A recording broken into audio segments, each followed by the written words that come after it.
Welcome back to Learnino. Kerala Electrical Inspectorate Assistant Electrical Inspector exam date വന്നിട്ടുണ്ട്. November 14th നമുക്ക് exam വരുന്നത്. So ഇപ്പോൾ confirmation കൊടുക്കാനുള്ള ടൈമാണ്. അപ്പോൾ ഈ എക്സാമിന് അപ്ലൈ ചെയ്തിട്ടുള്ള എല്ലാവരും തന്നെ കൺഫർമേഷൻ കൊടുക്കുക. ദെൻ ലേണിനോ ആപ്പിൽ നമ്മൾ ക്രാഷ് കോഴ്സ് സ്റ്റാർട്ട് ചെയ്തിട്ടുണ്ട്. ഇപ്പോൾ സ്പെഷ്യൽ ഓണം ഓഫേഴ്സ് ഉണ്ട്. കൂടാതെ സെപ്റ്റംബർ 7th വരെ കോഴ്സിൽ ജോയിൻ ചെയ്യുന്നവർക്ക് നമ്മുടെ ഇലക്ട്രിക്കൽ കംപ്ലീറ്റ് ബുക്ക് ബണ്ടിൽ നമ്മൾ ഫ്രീ ആയിട്ട് കൊടുക്കുന്നുണ്ട്. 8 ബുക്സ് വരുന്നുണ്ട്. ഹാൻഡ് ബുക്കും, അതായത് തിയറി വരുന്നതും അതേപോലെ MCQസും. ഓക്കെ, അപ്പൊ ആ ഒരു ഓണം ഓഫറും അതേപോലെ ഫ്രീ ബുക്സും കിട്ടണമെന്നുണ്ടെങ്കിൽ എത്രയും പെട്ടെന്ന് തന്നെ ഈ ഒരു കോഴ്സിൽ ജോയിൻ ചെയ്യുക. അത് കൂടാതെ സെപ്റ്റംബർ 1st ഓൺവേർഡ്സ് നമ്മൾ ഡെയിലി സ്റ്റഡി ഗോളും ഒരു സ്റ്റഡി പ്ലാൻ അനുസരിച്ചിട്ടാണ് നമ്മൾ ഈ ക്ലാസ്സസ് നമ്മുടെ സ്റ്റുഡൻസിന് നമ്മൾ അസിസ്റ്റ് ചെയ്യുന്നത്. അപ്പൊ അതിലൊക്കെ കറക്റ്റ് ആയിട്ട് ജോയിൻ ചെയ്യണമെന്നുണ്ടെങ്കിൽ എത്രയും പെട്ടെന്ന് തന്നെ നിങ്ങൾ കോഴ്സിൽ ജോയിൻ ചെയ്യുക. ഓക്കെ, അപ്പൊ നമുക്ക് അതിന്റെ സിലബസ് ഒന്ന് ഡീറ്റെയിൽ ആയിട്ട് നോക്കാം. ഓക്കെ, അപ്പൊ നമുക്ക് 10 മോഡ്യൂൾസ് ആണ് വരുന്നത്. ഓരോ മോഡ്യൂളും 10 മാർക്ക് വെച്ചിട്ടാണ്, ഈക്വൽ വെയിറ്റേജ് ആയിട്ടാണ് വന്നിരിക്കുന്നത്. അപ്പൊ ഫസ്റ്റ് മോഡ്യൂൾ എന്ന് പറയുന്നത് ഇലക്ട്രിക് സർക്യൂട്ട്സ് ആണ്. അതിൽ വളരെ ബേസിക് ആയിട്ടുള്ള KVL, KCL, അതേപോലെ തന്നെ maximum power transfer theorem, star delta transformation, energy stored in capacitor, inductor, then coupled സർക്യൂട്ടിന്റെ അനാലിസിസ്, then AC ഫണ്ടമെന്റൽസിൽ വരുന്ന topics, then AC through RLC circuit, resonance, ഇത്രയാണ് ഫസ്റ്റ് മോഡ്യൂളിൽ വരുന്നത്. സെക്കൻഡ് മോഡ്യൂള് ഇതേപോലെ മാഗ്നറ്റിക് സർക്യൂട്ട്സ് ആണ് വരുന്നത്. ഓക്കെ, അപ്പൊ അതില് ബേസിക് ആയിട്ടുള്ള terms like field strength, magnetic potential, അതൊക്കെ. Then series and parallel magnetic circuit with composite materials, Faraday's law, Lenz's law, statically and dynamically induced EMF. ഇത്രയും ടോപ്പിക് ആണ് second module വരുന്നത്. And third module എന്ന് പറയുന്നത് DC generators. DC ജനറേറ്റേഴ്സിന് അതിന്റെ മോഡ്യൂളിന്റെ പേരുണ്ടെങ്കിലും അതിൽ ജനറേറ്ററും അതേപോലെ തന്നെ മോട്ടറും വരുന്നുണ്ട്. സോ അതായത് നമ്മൾ മെഷീൻസ് എന്നുള്ള ആ ഒരു സബ്ജക്റ്റില് വരുന്ന ടോപ്പിക്സ് ആണ് നമുക്ക് ഇവിടെ വരുന്ന DC മെഷീൻസിൽ വരുന്നതാണ്. അതിൽ ഫസ്റ്റ് നമുക്ക് അതിന്റെ construction details, types of generator, അതൊക്കെ വരുന്നുണ്ട്. പിന്നെ DC മോട്ടർ വരുന്നുണ്ട്, സിംഗിൾ ഫേസ് ട്രാൻസ്ഫോമർ വരുന്നുണ്ട്, സിൻക്രണസ് മോട്ടർ വരുന്നുണ്ട്, 3-phase ഇൻഡക്ഷൻ മോട്ടർ വരുന്നുണ്ട്. ഇതൊക്കെയാണ് നമുക്ക് തേർഡ് മോഡ്യൂളിൽ വരുന്നത്.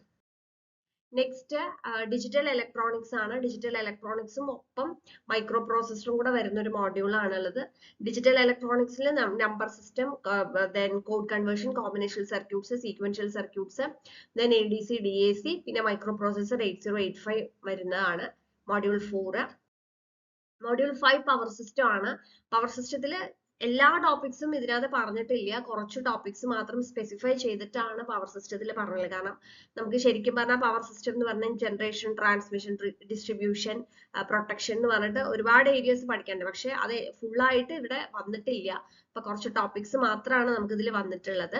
Then control system transfer function of LTI system മുതൽ അതിന്റെ ഓർഡർ ഓഫ് സിസ്റ്റം, അതിന്റെ characteristics, then time domain specification, transient and steady state response, impulse and step response, then stability criteria, frequency domain specifications, body plot, ഇതെല്ലാം വരുന്നുണ്ട്.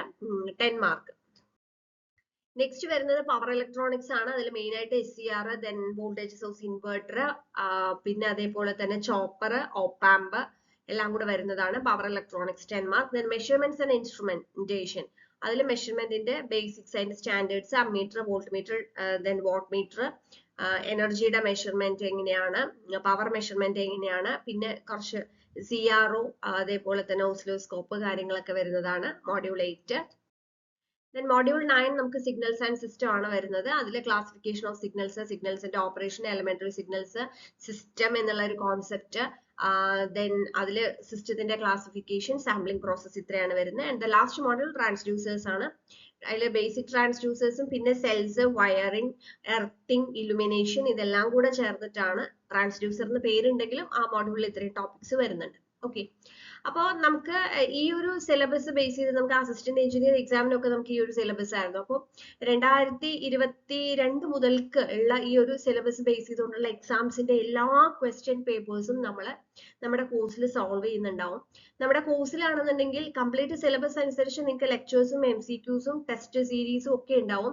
അതുകൂടാതെ നമ്മുടെ daily study കോഡിൽ ഓരോ വീക്കിൽ ഓരോ മോഡ്യൂൾ പഠിക്കുന്ന രീതിയിലാണ്. മൺഡേ ടു ഫ്രൈഡേ നിങ്ങൾ പഠിച്ചു കഴിഞ്ഞാൽ ആ വീക്കിൽ തന്നെ അതിന്റെ റിവിഷനും അതേപോലെ തന്നെ ടെസ്റ്റ് സീരീസും ഒക്കെ വരുന്ന രീതിയിൽ അപ്പൊ കറക്റ്റ് ഒരു ട്രാക്കിൽ നിങ്ങൾക്ക് പഠിച്ചു പോകാൻ പറ്റും.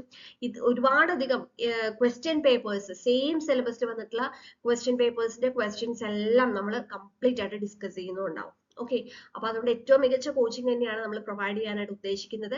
അപ്പൊ മറക്കണ്ട, എത്രയും പെട്ടെന്ന് കോഴ്സിൽ ജോയിൻ ചെയ്യുക. ഫ്രീ ബുക്സും സ്പെഷ്യൽ ഓണം ഓഫേഴ്സും കൂടി തന്നെ കോഴ്സിൽ ജോയിൻ ചെയ്യുക. Thank you.